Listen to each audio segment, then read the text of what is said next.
Ahlan wa sahlan wa marhaba wabikum mpenzi mtazamaji popote ulipo. Natumai ubuheri wa afya na mzima shadidi. Basi ungana nami kutoka mwanzo mwa habari hizi hadi tamati. Habari tendeti na zenye kuaminika. Runinga pekee nchini inayokuletea habari katika lugha ya Kiswahili. Jina langu ni Sadam Muballe na basi tutakuwa tunaelekea moja kwa moja kwa habari yetu ya kwanza inayosema kwamba Rais Yoweri Kaguta Museveni amempokea Rais wa Kenya Samoei William Ruto katika ikulu hapa jijini kuu la Kampala. Rais William Ruto ambaye yuko katika ziara ya siku 2 nchini anatarajiwa kuhudhuria maonyesho ya kibiashara ya umma na pia kuhudhuria siku ambayo Uganda ilipata uhuru hapo kesho.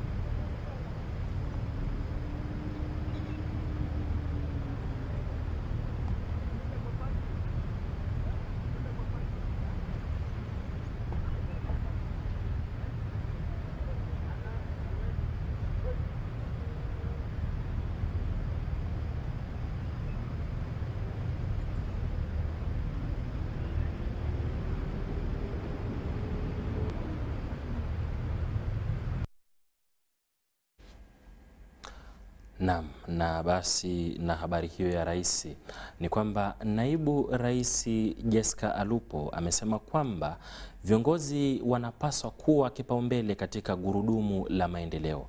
Alupo alisema hayo alipokuwa akihudhuria hafla ya vijana katika eneo bunge la Soroti.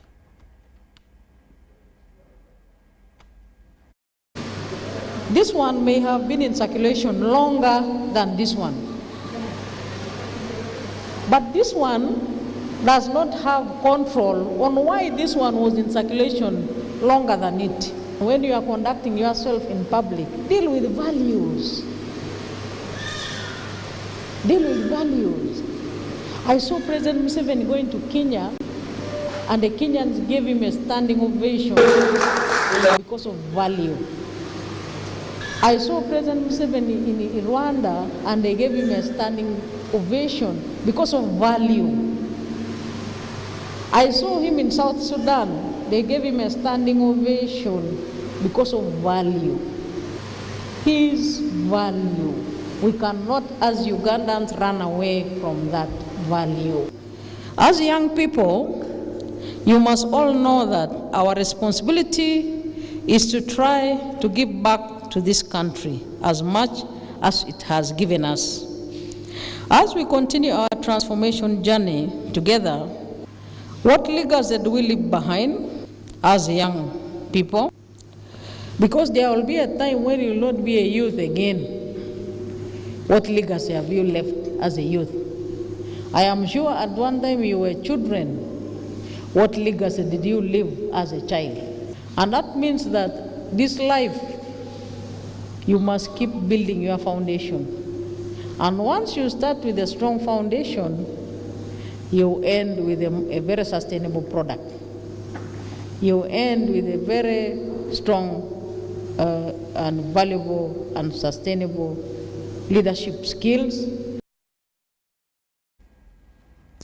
Naam, naibu rais huyo akiwahimiza viongozi katika eneo bunge hilo kukumbatia maendeleo. Lakini kando na hayo, tukirejea katika ulingo wa elimu, ni kwamba wakuu katika vyuo vikuu vya mafunzo ya sayansi na afya wameomba mamlaka ya utozi ushuru nchini URA kutoa mafunzo mbadala kwa vyuo hivyo kuhusu ulipaji kodi. Twesigye John Ntumuhire kutoka chuoni humo alisema kwamba Wizara ya Afya alisema kwamba mamlaka ya URA inapaswa kupatia vyuo hivyo masomo kuhusiana na vitendo vya kulipa kodi. Vya kibinafsi vinakumbwa na changamoto ya kusajili na kuandikisha wanafunzi kwa sababu wanafunzi wengi hupendelea vyuo vya umma. na baada ya kushindwa hujiunga na vyuo vya kibinafsi. Mkurugenzi mkuu wa chuo cha kimataifa cha sayansi na afya katika wilaya ya Buikwe, Sadam Muballe, ameomba vyuo vikuu vyote viwe na kiingilio cha pamoja. Since these students who are coming here are not foreigners, most of them are Ugandans, and those going to... Tunadhani kuna haja ya kuwa na kiingilio cha pamoja kwa sababu wanafunzi wanaokuja hapa sio wa kigeni. Participate those in the government so that you do the distribution at once so that we can all get equal numbers of students.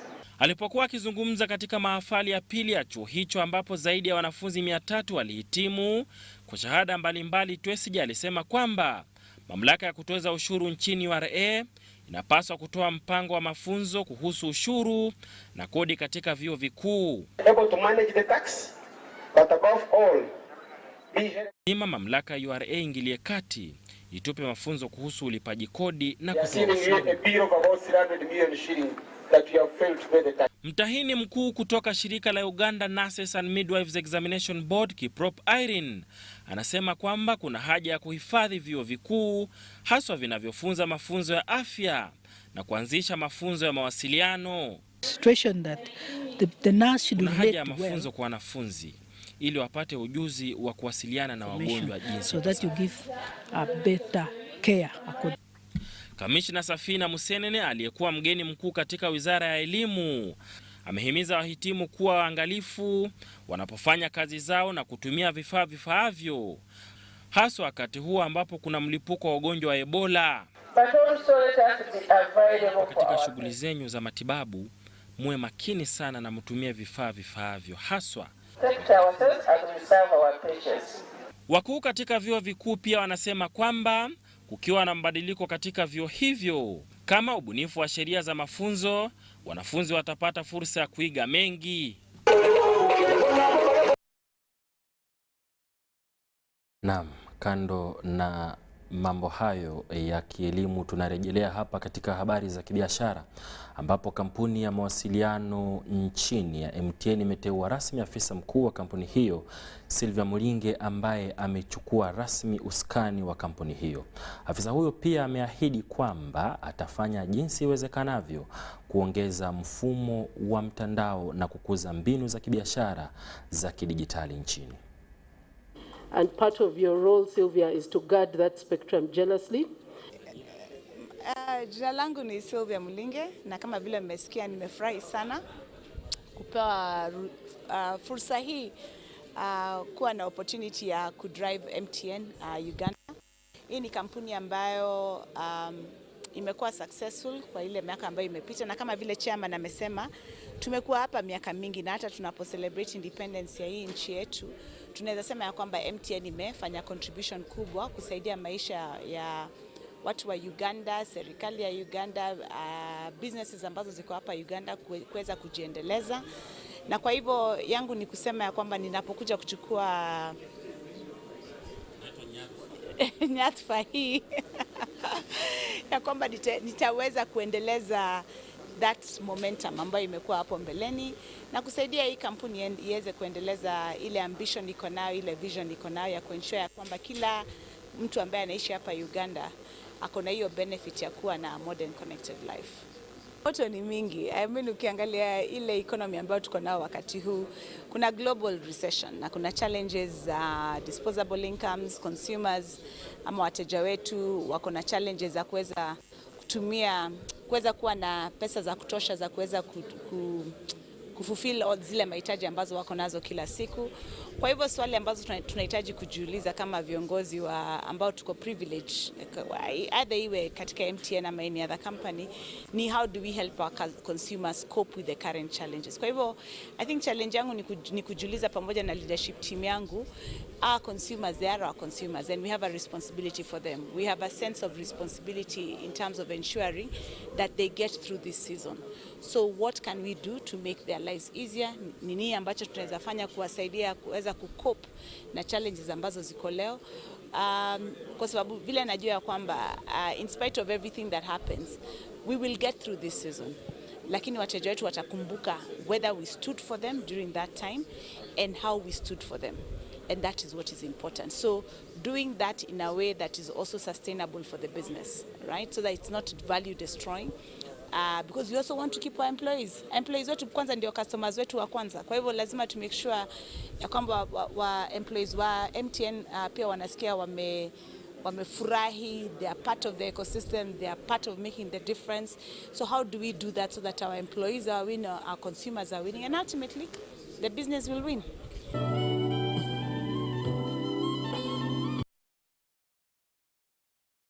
Afisa huyo ambaye ameteuliwa rasmi kuchukua nyadhifa katika kampuni hiyo ya MTN nchini. Lakini kando na hayo ni kwamba mkurugenzi mkuu wa huduma za tiba katika Wizara ya Afya Charles Olaro amesema kwamba wako katika pilka za kumalizia sheria za huduma za tiba ambayo itawasilishwa kwenye bunge. Charles alisema hayo alipokuwa katika maadhimisho ya siku ya huduma za tiba duniani katika hospitali ya rufaa ya Mulago.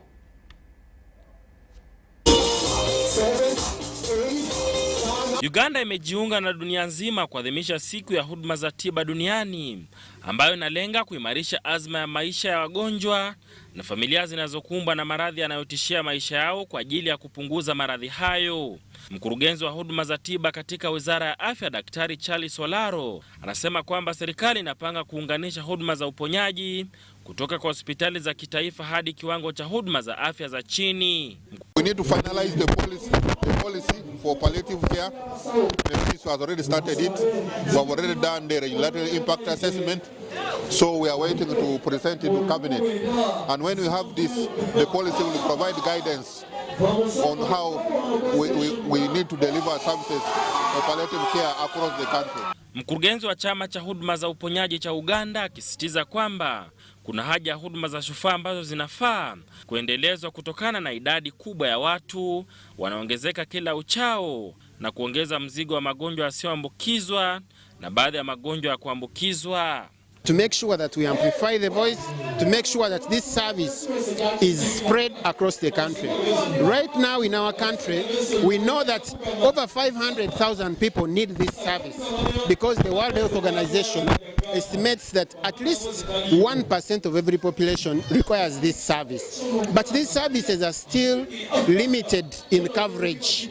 Right now in Uganda, we are talking about only 300 hospitals which have palliative care. Kulingana na takwimu katika shirika la dunia la afya WHO, kila mwaka zaidi ya watu milioni 56.8, mkiwemo milioni 25.7. Mkiwemo milioni 25.7 mwaka uliopita wanahitaji huduma za shufaa, huku asilimia 14 pekee duniani ikiwa na uwezo wa kupata huduma hizo. Naam, na basi habari hiyo ya afya inatupeleka katika awamu yetu ya kwanza. Na basi narejea na habari zaidi. Kwanza napata kopo la maziwa, usiondoke na kuja na habari zaidi.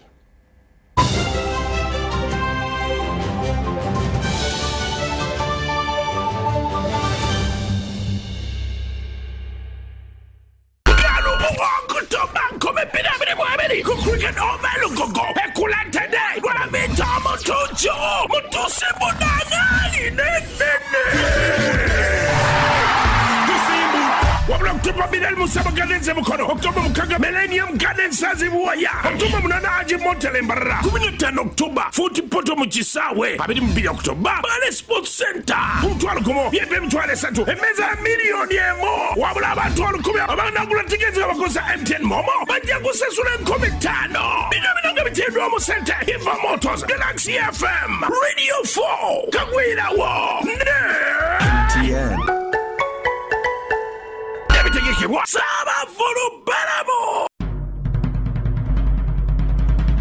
The Ministry of Health informs the public that there are confirmed cases of Ebola in Uganda. We, however, urge the public not to panic as the situation is being managed. The Ministry of Health further reminds the public to be on the lookout for any persons who may show signs and symptoms of Ebola. These include high body temperature, abdominal pains, diarrhea, vomiting, bleeding from the body openings such as the nose, eyes, and mouth. Please inform the the nearest health worker immediately if you see anyone with these signs and symptoms. To prevent Ebola from spreading further, please take the following preventive measures: regular washing of hands with water and soap, avoid handshaking and hugging, avoiding any contact with any suspected Ebola patients. Any person who dies suddenly should not be buried but reported to the nearest health worker or LC1 immediately. For further information, please call the Ministry of Health toll-free number on 0800-100-066 or send a free SMS to your report on 8500. This message is from the Ministry of Health with support from UNICEF and World Health Organization.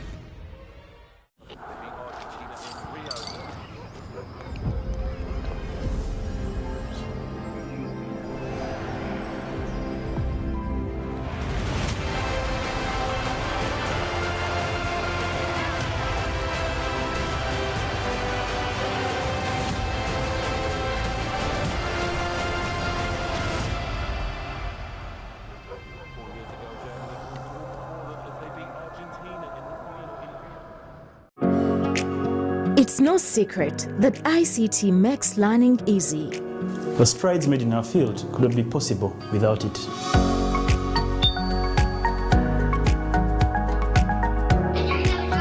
And now we can watch our favorite shows.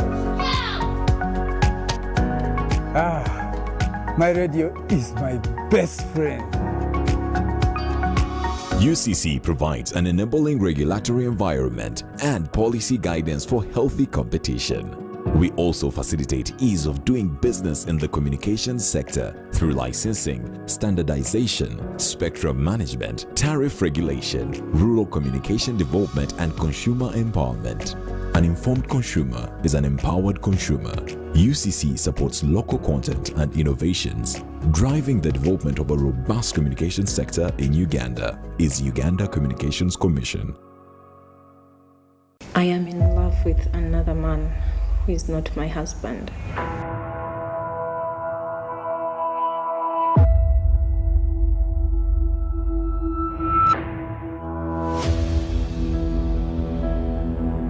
Do not treat me like one big fool. People are talking about building on Mars and you're here quarreling over food. Come on, grow up, Dave. Shut up, Anna. Shut up.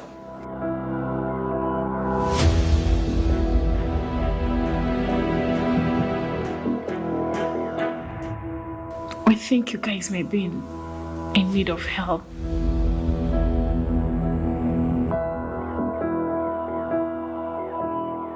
There is nothing that even anyone can do to save this marriage. He's my mechanic and he's fixing my car.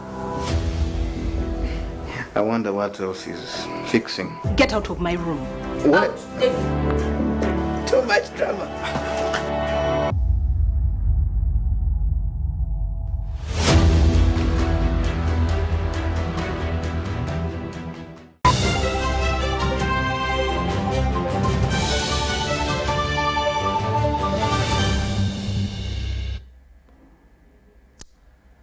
Naam, shukran sana na karibu. Tunaendelea na habari zetu siku ya leo ambapo tunajikita katika ulingo wa kibiashara ambapo wanabiashara katika maonyesho ya umma ambayo yanaendelea kwa sasa wamepunguza bei ya bidhaa zao ili kuwavutia wateja. Baadhi ya wanabiashara hao walipunguza bei ya bidhaa zao ni kwa sababu ya kuvutia wateja, na vile vile pia sekta mbalimbali mkiwemo ya ulinzi na makampuni pia wamepunguza bei hiyo kwa sababu ya kupata wateja zaidi. Hapa habari kwa undani. If you come to buy expanded metal, which was at 37, you take it at 33 or 34. DRC's A142, which was at 750, you take it at 710. Barbed wires, which we've been selling at 125, you take it at 120. You are welcome. Everything has been cut down for our fellow Ugandans to come and see what we have in store for you this year after 2 years of pandemic. We have expanded metal. Okay. This is what we are having this year. It's a new product that we showcase this year. In the last 3 consecutive years, apart from 2 years of COVID, we've been receiving awards of Mesha being the best, Lydia being the best woman exhibitor in Uganda for 3 consecutive times. And today we have brought you a product that's very good. It's helping people in different sectors. Agriculture sector, this product is helping you very well. It is even taking harvests from the farms. It is taking milk from the farms. So please, we are calling upon all farmers to come and advocate for this kind of a bike. It's very good, and we guarantee you not to regret after buying this bike. Whoever doesn't have enough money, we're also calling you upon, because we are now working hand in hand to different banks. It's accelerations like a Pasola. It's just accelerating and move. We've brought us an off-road bike, also very good for you. So we are calling everyone that is interested, please come at our stall. The tractor here you see is one of its kind. It is an electrical tractor. All the tractors you see in Uganda consume fuel. This tractor does not consume any fuel. It is fully electric, and we have battery operated and motors there. It's as powerful as any tractor you see out there. This one can dig over 1 square mile of land in a week. Are we clear? So it's very effective, and it can be set anywhere. So number 2, we are coming up with this IU here. We are coming up with the Food Security Symposium. As you see on the posters there, the East African Food Security Symposium. It's going to be taking place from the 14th to the 16th at the International University of East Africa. Okay? Why are we doing this? This is not organized by us. It is organized by the Climate Change Action East Africa in partnership with IUEA. Herbal is the way to go. You cannot go wrong when you use herbal.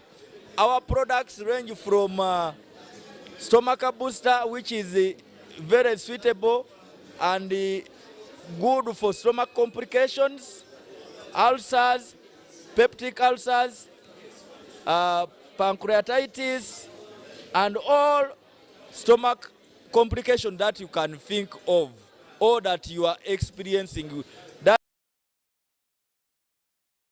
Naam, na basi maonyesho hayo ya umma yanatupeleka moja kwa moja kama njia mojawapo ya kusherehekea uhuru wa nchi hii. Mgahawa wa Uhuru ni mojawapo ya migahawa iliyoanzishwa kabla ya Uganda kupata uhuru.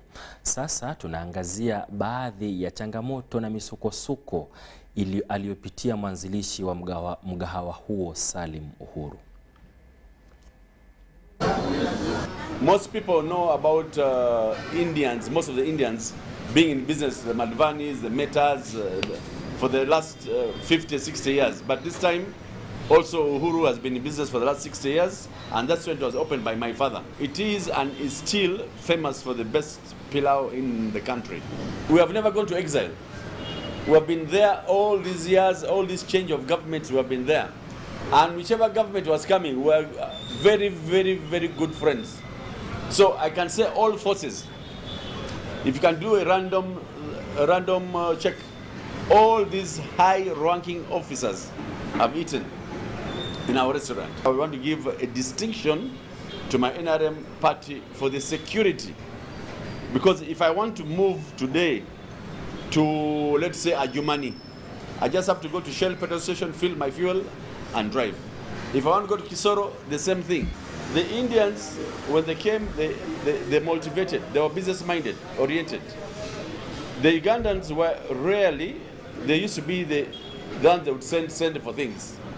When Amin came, chased the Indians, empowered the locals. The locals failed to run what were given to them. That showed they had lacked specialization. But end of the day today, most Ugandans are businessmen. So all that is because of Amin. Him chasing them made us more, independent, made us more creative, and made us hardworking. Naam, na basi habari hiyo ya Salimu Uhuru, mwenye mgahawa wa Uhuru, inatufikisha katika katika ukingo wa habari zetu za leo, lakini na kuhisi usiondoke, kwani mwanahabari mwenzetu Shaidat Nasaku ambaye amekita hema katika lugha ya Kiganda atakuwa anakuja na habari zaidi za UBC leo. Jina langu ni Sadam Muballe. Kwa heri.